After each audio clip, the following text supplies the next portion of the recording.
और इसी बीच एक बड़ी खबर आ रही है रायपुर से, जहां मुख्यमंत्री भूपेश बघेल का बड़ा बयान सामने आया है। कालीचरण महाराज द्वारा महात्मा गांधी पर अपशब्द को लेकर सीएम ने बीजेपी पर निशाना साधा है। कहा, अभी तक बीजेपी के नेताओं की ओर से कोई बयान क्यों नहीं आया, इस पर बीजेपी क्यों मौन है।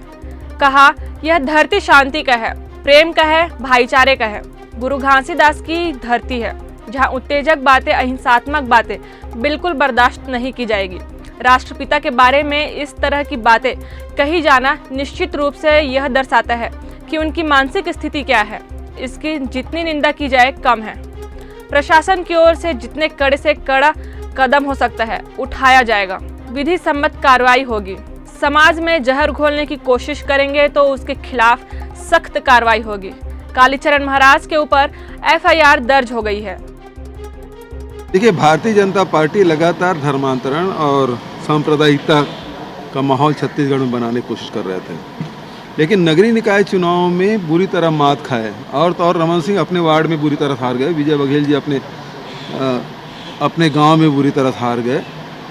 तो अपने गांव, अपने वार्ड नहीं बचा पा रहे हैं, तो उनको समझ जाना चाहिए कि छत्तीसगढ़ में सांप्रदायिकता और धर्मांतरण के मुद्दे पे आप जहर नहीं घोल सकते। दूसरी बात यह है कि ये अभी तक के भारतीय जनता पार्टी के नेताओं के एक भी बयान नहीं आया है। गांधी जी राष्ट्रपिता के बारे में इतनी बड़ी बयान उसके द्वारा दिया गया है, लेकिन भारतीय जनता पार्टी मौन है। ये धरती शांति का है, प्रेम का है, भाईचारा का है। ये गुरु घासीदास की धरती है, कबीर की धरती है। और यहाँ इस प्रकार से उत्तेजक बातें या हिंसात्मक बातें बिल्कुल बर्दाश्त नहीं की जाती। और राष्ट्रपिता के बारे में इस प्रकार के बातें कही जाना निश्चित रूप से दर्शाता है कि उनकी मानसिक स्थिति क्या है।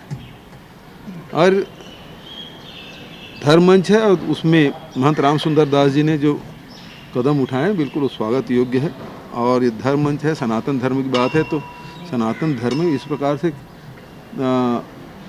इस प्रकार से बात कही जाना तो स्वीकार्य नहीं है। और इसकी जितनी निंदा की जाए कम है, और शासन जितने भी कड़क कदम उठाए जा सकते हैं उठाएंगे। गैर जमानती धाराओं में